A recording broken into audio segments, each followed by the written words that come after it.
everybody. Welcome to the Ahauldri show. I am your host, Anastasia Ahauldri. This is a very special day for me because I'm actually have a friend and guest. She is one special lady. Let me tell you, you guys got to check her out. And we have her here tonight on the Ahauldri show. She's a motivational speaker, an author, and a great person to get to know. Miss Linda Edgecombe. Welcome, Linda. Well, thank you. It's very cool to be on this kind of format of a show. As you know, I'm pretty technologically inept, but we figured it out. Awesome. Now, Linda, what do you pretty much focus on when you're doing your public talks? I normally get booked to. I've been at this for a long time, so I've been at it for 21 years, and I'm known well as a humorist, and I have learned that in order for anybody to ever take a message in and really embrace it and not feel like they're being lectured to, you need to wrap it with lots and lots of humor and laughter. And so I'm known for that, and I'm known for energizing lots of rooms. And so basically, I consider myself a humorist, and I speak on the areas of work-life balance and personal accountability mostly. Oh, wow. Now, where are you actually at right now? Right now, I'm literally sitting in my living room. And I live in a small city in Western Canada in the interior of British Columbia. So I live about a 7-hour drive north of Seattle. Where I live is called a city called Kelowna, British Columbia. It's in the Okanagan Valley. We are a very mountainous region, and lots of lakes and lots of skiing and lots of boating. So it's a great place to live. It's fun. Wow, Linda. Now let me ask you, you have children, right? Yeah. 2 kids. I have 2 daughters, a 14-year-old and a 17-year-old, and that's what happens when you don't have your children until you're in your mid-30s, and then you have teenagers when you're going through menopause. It's hormonal hell in this house most days, but my poor husband literally he's losing his mind.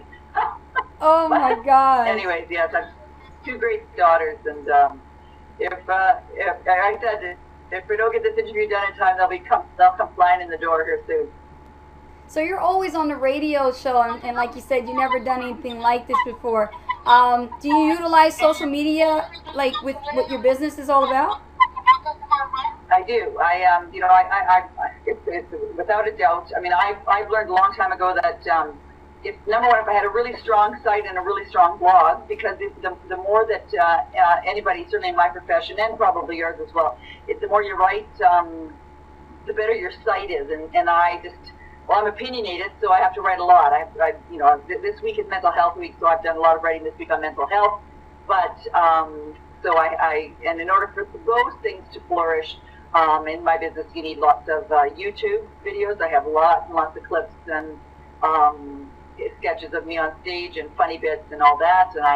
And of course I'm very connected with LinkedIn, and I'm on Facebook, and what else am I writing? Twitter, and so I do all those things. And when I say I should say we, and that's the universal we. The universal we is my office manager and a couple of my staff who do a lot of those things. I do the writing, and they literally get it out there. Wow, so you're a busy lady. Wow, oh my gosh. Now, have you ever done any personal coaching for some of your followers? Yeah, I find when I speak, I just know that the whole process of being a speaker, and because my message touches, it's kind of like opens people up a bit, and gets people thinking, and so I get asked a lot. Do you coach? I go, yes, I coach. The crazy thing is, I always consider myself, I say this, I don't know if it's true, but I say I'm not a very good, this is crazy, I'm going to say this, but I always say I'm not a very good coach, because I don't usually ask people if I can give you feedback. A good coach say, can I give you some feedback on that? And me, I just tell you. Because I don't get it when people are doing what I consider really just dumb things. So I'm pretty direct from the hip, and so my style is pretty, I don't know what I call my style, but I definitely I coach a lot of speakers, number one, because I certainly get this business really well. And then I have clients who have just met me and for some reason my message and my approach to my message being very sort of direct, and I'm kind of sassy. I've got a bit of an edge to my style.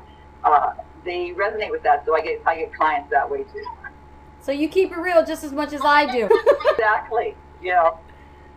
But so I would say, I don't sugarcoat anything. I just sort of try to hit things right on the head. It's so hard for people to acknowledge the truth. You know, you just got to tell it like it is. Yes, and you're right. It is sometimes real. It's tough for all of us. You know, me sitting here myself, and as I can, you know, we're doing this program, so I can see you and I can see me. It is tough for all of us to literally see ourselves in the mirror. And I just recently, I took a workshop because I wanted to do something just to inspire myself. I took a weekend workshop, and the lady who was running it literally made us bring a small hand mirror, and we had to look at ourselves in the mirror. And, you know, I mean, all joking aside, because I make lots of light of everything, but it was just very challenging to just look at yourself in the eyes. And I realized, oh my God, I'm getting older. I was quite sad about that, you know. And I look at you, I know you're a young, beautiful woman, and I don't feel like I'm getting older. But when I looked at myself, it was like, oh, it's a reality check. But the whole thing about looking at yourself in the mirror is really coming to grips with the choices we make, you know, the values we have, and whether you're living your life within those, whether the choices you make are within the values that you actually believe in. And when they're not, that's when we tend to get ourselves into hot water. Wow, Linda, thank you for sharing that so much. That definitely resonated. I'm sure it hit home with a lot of women who are watching this program tonight. Let me ask you, what's your current project you're working on right now? Because I know you got to go to another radio interview, right? I do have another one coming up in just a bit. Current project, okay. The biggest thing I do most days is I literally try and manage a schedule that I have. So because I travel at least once a week. My husband and I and our family, we own a farm, and so we have to manage the farm. But the biggest part of what else takes up a big chunk of my time is I have a project where I rescue girls in Nepal out of child contract labor. And how I do that, how I fund that is every time I get booked to speak, I bring scarves. I import scarves out of Nepal, and I sell them when I speak. And so I live, eat, and breathe scarf sales, literally. And so my husband and I are going back to Nepal in just under 2 months now, on the 29th of March, back to where our girls are, because the school that we put them into is so small and so overcrowded that we're going to go back and build a small wing on the school so we can create some more classrooms. So that's consuming a fair bit of our energy and effort, just trying to get the funding together for that. We've pretty much got all that together. We're doing called a Buy a Brick campaign right now, so you can buy a brick for the school and have your name on it. And I'm also trying to literally buy sewing machines for the villages where these girls live, so that they themselves can start to create a bit of an industry for themselves and their families. So that, because the practice of selling girls is not just one that happens in Nepal, it happens in lots of third world developing countries. And because of culture, in lots of third world countries, girls are discarded. Girls go to work so that the brothers can go to school. And so we're slowly changing the process, and it's become a big part of certainly who I am and what we do in this household. Wow, that's inspirational to me. I mean, just to give back like that, I mean, you are a wonderful person to do and have the heart to just work with a servant's heart like that to help out the people in Nepal. I definitely wish you a lot of blessings and success with that, really. Thank you. You know, I have a philosophy. I say that no matter who we are, because we are all very privileged. Even all the folks who are watching this, my friends, all of our colleagues, everybody, we're privileged. And so I always say to people, you just need to choose a slice of the planet.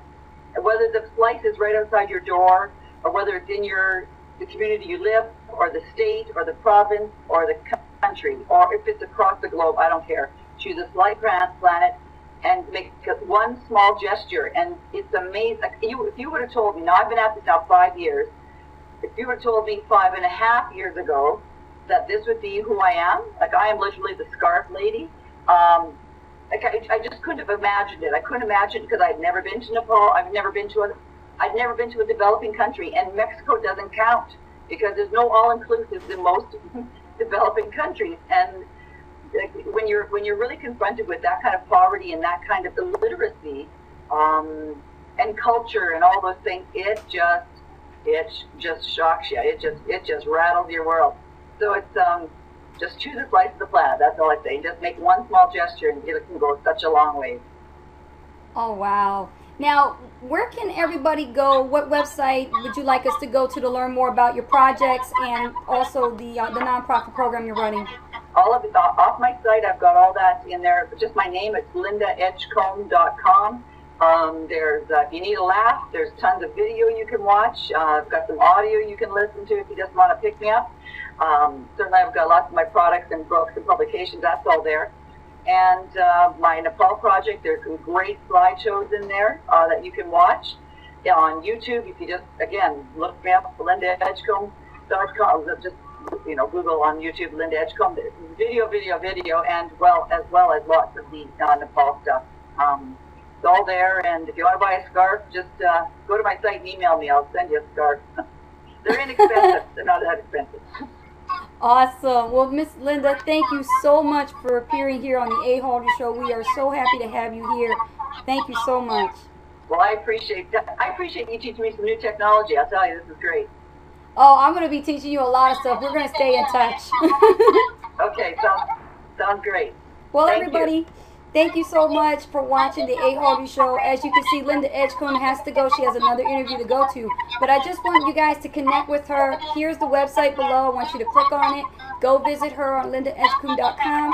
Take a look at the scarves. Look at what she's involved in and connect with her on Facebook. What's your Facebook? Just look me up, Linda Edgecombe. I've There got you two have pages, it. one professional. They're both, I do, anyway, just under my name. Okay, great. So just connect with her, and I'm sure she has a beautiful Facebook fan page. I began to like it yesterday because I just saw the new changes. It's great photographs. Here's one of her photos right here behind me. So definitely connect with her. Thank you so much, Linda. Thank you. Appreciate the opportunity. Bye.